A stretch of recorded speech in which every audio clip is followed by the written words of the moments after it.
नमस्कार दोस्तों, मैं डॉक्टर स्वप्निल सागर जैन निरामय होम्योपैथी के अपने इस YouTube चैनल पर आप सभी का बहुत बहुत स्वागत करता हूं। दोस्तों, आज के भागदौड़ भरे जीवन में हम लोग ये देखते हैं कि किसी भी व्यक्ति को इतनी ज़्यादा टेंशन रहती है उसके काम से रिलेटेड, उसके बिजनेस से रिलेटेड, उसकी जॉब से रिलेटेड, कि उसके अंदर की जो नॉर्मल इच्छाएं होती हैं, जो कि एक सामान्य मनुष्य में पाई जाती हैं, वो बहुत कम हो जाती हैं। वो अपने जीवन को पूरी तरह से एंजॉय नहीं कर पाता है।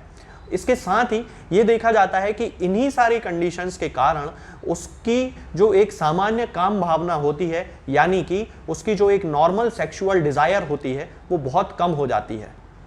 यानी कि उसके मन में सेक्स से रिलेटेड, यानी कि संभोग से रिलेटेड जो बातें हैं वो उसको उतना ज़्यादा अफेक्ट नहीं करती हैं। उसे ऐसा लगता है कि वो अब एक इन चीज़ों के लिए उसके मन में कोई खास जो जगह है वो नहीं रह गई है। उसको ऐसा फील होता है क्योंकि वो उन चीज़ों पे ज़्यादा ध्यान नहीं दे पाता है। तब होम्योपैथी उस पेशेंट की बहुत अच्छे से हेल्प करती है और होम्योपैथी में ऐसी बहुत सारी दवाएं आती हैं। उन्हीं दवाओं में से एक के बारे में मैं आज आपसे बात करूंगा, जो कि होम्योपैथी में एक एफ्रोडाइसियाक का काम करती है। यानी कि एफ्रोडाइसियाक का मतलब होता है कि वो दवा या वो खाद्य पदार्थ जो कि किसी भी व्यक्ति की काम भावना को, या हम कह सकते हैं सेक्सुअल डिजायर्स को बढ़ाता है, उसके अंदर इरेक्शंस प्रॉपर करवाता है, यानी कि कड़कपन जो होना चाहिए वो उसको प्रॉपर करवाता है, और इस तरह के उसके रिजल्ट रहते हैं। तब उस चीज को एफ्रोडाइसियाक या उस खाने वाले पदार्थ को या उस ड्रग को एफ्रोडाइसियाक कहा जाता है। तो आज मैं होम्योपैथी में यूज किए जाने वाले एक एफ्रोडाइसियाक ड्रग योहिम्बिनम के बारे में आपसे बात करूंगा। ये मेरे पास होम्योपैथी में योहिम्बिनम का मदर टिंचर रखा हुआ है, और ये जो मदर टिंचर है ज़्यादातर इसी का यूज़ किया जाता है होम्योपैथी में। हालांकि इसकी पोटेंसीज का भी यूज़ किया जाता है पेशेंट की कंडीशन के अकॉर्डिंग। तो होम्योपैथी जो डोजेज रहते हैं वो मदर टिंचर के और पोटेंसी के दोनों फॉर्म में यूज़ किए जाते हैं, लेकिन लो पोटेंसी और मदर टिंचर का ही यूज़ जो है वो ज़्यादा किया जाता है। तो आज इस वीडियो में मैं आपको बताऊंगा इसके सिम्टम्स के बारे में कि हम किस कंडीशंस में या किन कंडीशंस में योहिम्बिनम के मदर टिंचर का उपयोग कर सकते हैं। तो चलिए दोस्तों शुरू करते हैं। सबसे पहले तो जैसा कि मैंने आपको बताया कि ये एक एफ्रोडाइसियाक ड्रग है, यानी कि मरीजों में या पेशेंट्स में या लोगों में ये काम भावना को बढ़ाती है, उनके अंदर एक सेक्सुअल डिजायर जो नॉर्मल होनी चाहिए वो लेके आती है, मेंटल टेंशन को खत्म करती है। जब हम इसके हेड के सिम्टम की बात करेंगे तब मैं उसको और ज्यादा क्लैरिफाई वहां पे करूंगा। इसके साथ ही ये जो मेडिसिन है, यदि जनरली देखा जाए तो महिलाओं में यदि स्तन में दूध कम आता है प्रेगनेंसी डिलीवरी के बाद, तब उनके स्तन की ग्लैंड्स जो होती हैं, यानी कि ब्रेस्ट की ग्लैंड में भी ये एक्ट करते हैं, और ये मेडिसिन जो है वो काम करती है, और उनकी जो दूध लाने की जो क्षमता है या दूध को बनाने की जो क्षमता है उन ग्लैंड्स की, उसको ये बढ़ा देती है। लेकिन यहाँ पे एक कॉन्ट्रा इंडिकेशन होता है दोस्तों योहिम्बिनम को यूज करने का, वो मैं सबसे पहले क्लियर कर देना चाहता हूँ कि जिन लोगों को एब्डोमिनल ऑर्गन्स में, यानी कि मान लीजिए कि लिवर में या पैंक्रियास में या इंटेस्टाइन में किसी भी तरह की सूजन की कोई शिकायत है, मान लीजिए कि उनको लिवर में सूजन है या फिर उनको पैंक्रियास में सूजन है, पैंक्रियाटाइटिस जिसे कहा जाता है, या उनको मान लीजिए कि बहुत ही ज़्यादा सीवियर इन्फ्लेमेशन है उनके इंटेस्टाइन में, तब उस कंडीशन में इस मेडिसिन का यूज़, चाहे वो मेल हो चाहे वो फीमेल हो, बिल्कुल भी नहीं करना चाहिए। ये एक इसका कॉन्ट्रा इंडिकेशन होता है। यदि हम इसके दूसरे जनरल सिम्टम्स की बात करते हैं तो जिन महिलाओं में मीनोरेजिया की प्रॉब्लम होती है उन महिलाओं पे भी इसके बहुत अच्छे रिजल्ट मिलते हैं, और उनकी जो मीनोरेजिया होता है यानी कि जो ब्लीडिंग उनको पीरियड्स के टाइम पे बहुत ज़्यादा होती है, उस पर भी ये काम करता है, और उसकी जो ब्लीडिंग है वो बहुत हद तक ये कम कर देता है।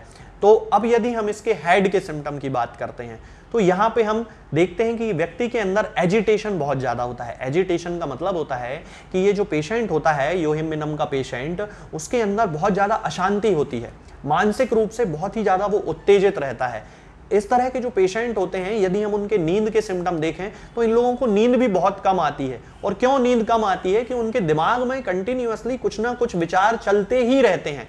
जब वो सोते हैं तो उनके सोते समय उनको उनका पूरा जो पास्ट लाइफ है, यानी कि बचपन से लेके और पूरी जिस भी उम्र है, उनकी जो भी उम्र है, उस पूरी उम्र के दौरान उनके साथ जो घटनाएं हुई हैं, जो इंसिडेंसेस हुए हैं, जैसे वो स्कूल में थे या यहाँ थे या वहाँ थे, इस तरह की पूरी जो पास्ट लाइफ है उनके सोते समय उनके दिमाग में चलती रहती है। तो ये एक बहुत खास सिम्टम होता है, और इसी के कारण उनके शरीर में मानसिक उत्तेजना की अवस्था देखी जाती है, अशांति की अवस्था देखी जाती है। आपने ऐसे बहुत सारे लोगों को सुना होगा जो कहते रहते हैं कि डॉक्टर साहब मेरे दिमाग में कुछ ना कुछ विचार कंटिन्यू चलते ही रहते हैं।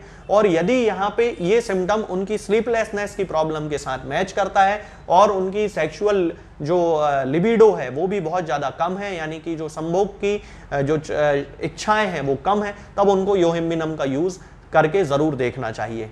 अब इसके साथ साथ ही यदि हम इसके चेहरे के सिम्टम की बात करते हैं तो चेहरे पे उनको ऐसा लगता है जैसे कि पूरे चेहरे पे बहुत ज्यादा हीट है, और वो हीट जो है वो उड़ती हुई हीट है। उड़ती हुई हीट का मतलब है कि कभी ये गाल गर्म लगेगा, फिर यहां से ये जो माथा है ये गर्म लगने लगेगा, फिर इस गाल पे गर्मी लगने लगेगी, हीट महसूस होगी। हीट मतलब गर्म, जो गर्मी होती है वो महसूस होती है उनको। यदि हम इसके मुंह के सिम्टम की बात करते हैं तो डिसएग्रेबल मेटेलिक टेस्ट उनको रहता है, मतलब मुंह में एक बड़ा अजीब सा मेटेलिक टेस्ट रहता है जो उनको बिल्कुल भी पसंद नहीं रहता है। नौशिया की इनको प्रॉब्लम होती है, जैसा कि नौशिया का मतलब है कि उनको उल्टी के जैसी इच्छा होती है, यानी कि जैसे मतली भी बहुत सारे लोग बोलते हैं, उल्टी आने जैसी इच्छा होती है। और इसके साथ साथ ही इरेक्टेशंस आते हैं, यानी खट्टी डकारें आती हैं, कभी कभी रीगर्जिटेशन भी होता है, मतलब जो खट्टा पानी है वो मुंह में वापस पेट में आ जाता, पेट से वापस मुंह में आ जाता है। इस तरह के सिम्टम देखने को मिलते हैं। अब यहाँ पर यदि हम इसके सेक्सुअल सिम्टम्स की बात करते हैं तो खास तौर से इन लोगों में इरेक्शंस तो होते हैं, लेकिन वो इरेक्शंस कब होते हैं? सोते समय इरेक्शंस होंगे। डिजायर्स तो होंगी लेकिन बहुत कम मात्रा में डिजायर होंगी, क्योंकि वो उस पर ध्यान ही नहीं दे पा रहे हैं। इसीलिए सोते समय जब सबकॉन्शियस माइंड जो एक्टिव होता है तब उनको इरेक्शंस होते हैं, और जब वो नॉर्मल इंटरकोर्स करने की कोशिश करते हैं तब उतने ज्यादा इरेक्शंस उनको नहीं होते हैं। यहाँ पर न्यूरास्थेनिक इंपॉर्टेंसी देखी जाती है, नपुंसकता की शिकायत देखी जाती है। ये जो पेशेंट होता है वो पूरी तरह, चूंकि उसके अंदर कोई खास सेक्सुअल डिजायर नहीं है, इसलिए वो सेक्स करने में या संभोग करने में उतना ज्यादा सक्षम नहीं होता है। इसके साथ ही ब्लीडिंग पाइल्स भी एक ऐसी समस्या है जिसमें कि योहिम्बिनम का यूज किया जाता है। जिन लोगों को बवासीर की शिकायत है और उसमें बहुत ज्यादा खून उनका निकलता है, तब उस कंडीशन में भी योहिम्बिनम का यूज किया जाता है, लेकिन तभी जबकि बाकी के सिम्टम्स पेशेंट के इस मेडिसिन से मैच कर रहे होते हैं। यूरेथ्राइटिस की भी प्रॉब्लम देखी जाती है, यानी कि यूरेथ्रा में इन्फ्लेमेशन की शिकायत देखी जाती है, और इसका मतलब है कि उनको पेशाब करते समय या यूरिन करते समय जलन पड़ती है, ठनका टाइप का पड़ता है, और कभी कभी यूरिन का जो फ्लो है वो रुक जाता है। दर्द होने के कारण वहां पे ड्रिबलिंग भी होती है, यानी कि बूंद बूंद करके भी यूरिन कभी कभी निकलती है, ऐसा देखा जाता है। अब यदि हम इसके फीवर के सिम्टम्स की बात करते हैं तो ज्यादातर यह देखा जाता है कि इनको जब भी बुखार आता है तो बहुत ही ज्यादा तेज बुखार आता है, और उस बुखार में इनको राइगर्स आ जाते हैं। राइगर्स मतलब शरीर एकदम से कपने लगता है, हाथ पैर बहुत तेज कपने लगते हैं, इस तरह के सिम्टम आते हैं। और इसके साथ ही एक जो सिम्टम मैंने अभी थोड़ी देर पहले फेस पे बताया था कि जो हीट है वो फ्लाइंग हीट का सेंसेशन इनको होता है, कभी यहां कभी यहां। उसके साथ ही चिलीनेस भी एसोसिएटेड होती है। मान लीजिए कि चेहरे पे यदि हीट है तो हाथ के पंजे, पैर के पंजे बिल्कुल से एकदम ठंडे रहेंगे, ये इसका एक बहुत खास सिम्टम देखा जाता है। इसके साथ ही फीवर की अवस्था में इनको पसीना भी बहुत ज्यादा आता है। और नींद के सिम्टम्स के बारे में यदि हम बात करें तो जैसा कि मैंने अभी आपको बताया था कि स्लीपलेसनेस की प्रॉब्लम होती है, यानी कि इनको नींद बिल्कुल भी नहीं आती है। आती भी है तो सुबह जब ये सोकर उठते हैं तो ऐसा लगता है कि जैसे ये सोए ही नहीं है, और इनके सामने, इनकी आंखों में, इनके सपनों में इनका जो पास्ट लाइफ थी, इनका जो बचपन था, ये या जब जॉब कर रहे थे या जब कॉलेज में पढ़ रहे थे, वो सारी बातें इनके दिमाग में चलती रहती हैं। पूरे टाइम उनको वो चीजें दिखाई देती रहती हैं। तब इनको ऐसा लगता है कि जब ये सुबह सोकर उठे तो इन्होंने सोया तो 8 घंटे, लेकिन इनको ऐसा लगा ही नहीं कि ये सोए हैं, क्योंकि दिमाग में, जैसा कि मैंने आपको बताया था कि एजिटेशन की अवस्था है, मानसिक उत्तेजना की अवस्था है, तो इनको नींद आती ही नहीं है। तो दोस्तों ये सारे सिम्टम्स होते हैं जो कि योहिम्बिनम में इंडिकेटेड होते हैं, यानी कि योहिम्बिनम का जब उपयोग किया जाना चाहिए तब जबकि ये जो सिम्टम्स हैं मैच करते हो किसी पेशेंट्स से। अब यदि हम इसके डोज की बात करते हैं तो सामान्यतः लो पोटेंसी या फिर मदर टिंचर का यूज इसमें किया जाता है। लो पोटेंसी में योहिम्बिनम 3x में यूज की जाती हैं, 4 टैबलेट दिन में 3 बार। और मैं आपको सलाह दूंगा कि इसके मदर टिंचर की 5-5 बूंद दिन में 3 बार पीना यदि शुरू किया जाए तो उसके बहुत अच्छे रिजल्ट हैं, लेकिन 5 बूंद से ज्यादा ना पिए। यहाँ पे एक मैं आपको बता देना चाहता हूं कि 5-5 बूंद दिन में 3 बार आधे कप या 1 कप पानी में मिला के आप पी सकते हैं। और यदि आपको पोटेंसी लेना है तो फिर 4-4 टैबलेट्स आप यूज कर सकते हैं योहिम्बिनम 3x पोटेंसी की। आज के लिए दोस्तों फिलहाल इतना ही। आगे के वीडियोस में